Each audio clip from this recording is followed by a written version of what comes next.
قربان کرے ہوئے اللہ تبارک و تعالیٰ کے لیے جو خالق کائنات ہے، مالک کائنات ہے، اور درود شریف ہو لاکھ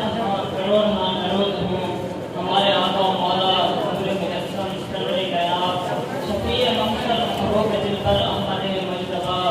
محمد مصطفیٰ مسیح حافظ علی حاجی شفیع شافی من خلیفہ مطلق صلی اللہ تعالیٰ علیہ وسلم کی ذات پر پھر سیاست چھوڑ کر داخل ہسارے دین میں ہو، پھر سیاست چھوڑ کر داخل ہسارے دین میں ہو، ملک و دولت ہے فقط جس سے حرم کا ایک نمبر، ایک ہوں مسلم حرم کی پاک بانی کے لیے نیل کے ساحل سے لے کر تاب خاک کاشغر۔ میرے معزز اساتذہ کرام اور محترم ساتھیو، السلام علیکم ورحمۃ اللہ وبرکاتہ۔ آج مجھے جس موضوع پر لفظ گوئی کرنے کا موقع ملا وہ ہے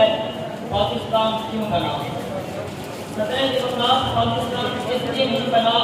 کہ اس کے اندر جنگ کو برپا کیا جائے، پاکستان اس وجہ سے نہیں بنا کہ یہاں پر شراب کے اڈے کھولے جائیں، اور پاکستان اس وجہ سے نہیں بنا کہ یہاں پر زنا کے اڈے کھولے جائیں، اور پاکستان اس وجہ سے نہیں بنا کہ یہاں غریب عوام کو چوسا جائے، ان کے خون کو نچوڑا جائے اور ان کو لوٹا جائے، بلکہ سامعین محترم پاکستان تو اس وجہ سے بنا تھا کہ یہاں پر اسلامی نظریہ قائم ہو سکے، یہاں پر اسلام نافذ ہو سکے، اور یہاں پر مسلمان آ کر اپنے اللہ تبارک و تعالیٰ کی عبادت کر سکیں، اور پھر اپنے آقا مولا صلی اللہ علیہ وسلم کی محبت کے اندر حد سے بھی بڑھ جائیں۔ یہ تو اس وجہ سے آزاد ہوا تھا کہ یہاں پر اسلام قائم ہو سکے، لیکن سامعین محترم میں اتنا کہنا چاہتا ہوں کہ جو انگریزوں نے ہمیں آزاد ملک تو دے دیا، لیکن ان انگریزوں نے ہمارا پیچھا نہ چھوڑا، ہم سے پھر بھی بدلا لینے کی کوشش کر رہے ہیں، اور آج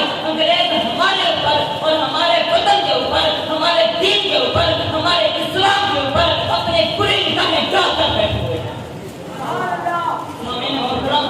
یہ انگریز آج کے نہیں ہیں۔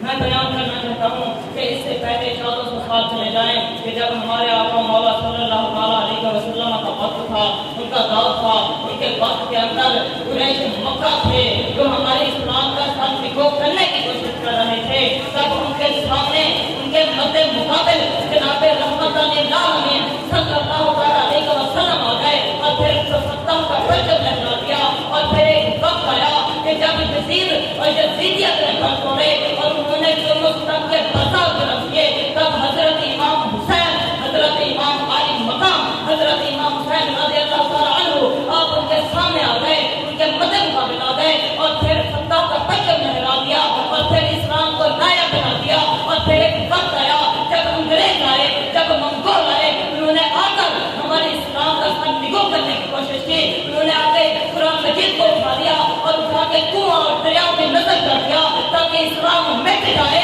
لیکن اسلام نہ مٹ سکا، اور پھر وقت آیا کہ جب یزیدیت نے، جب ان انگریزوں نے، جب ان منگولوں نے، جب ان کافروں نے ہمارے مسلمانوں کو قید کر لیا، اپنے غلامی میں لے لیا، تب قائد اعظم محمد علی جناح سامنے آ گئے اور آپ نے وہ نظریہ پیش کر دیا، وہ تجویز پیش کر دی جس سے ہمارا اسلام پھر جاگ اٹھا اور اس ہمارے اسلام کا پرچم لہرا دیا،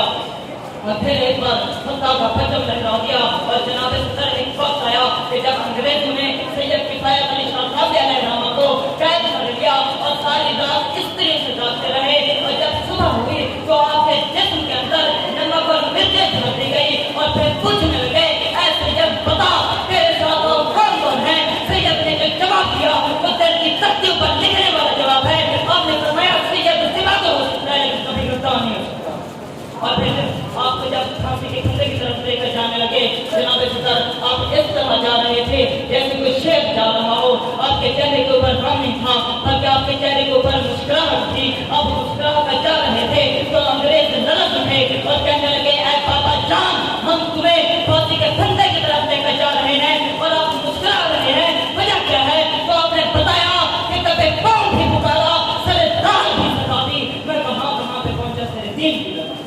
اور پھر ایک وقت آیا کہ جب انگریزوں نے ہمارے مسلمان بھائی کو قید کر دیا اور قید کر کے ان پہ تشدد ڈالا گیا، ان کو مارا گیا اور ان پہ بہت زیادہ ظلم کیا گیا، کہا گیا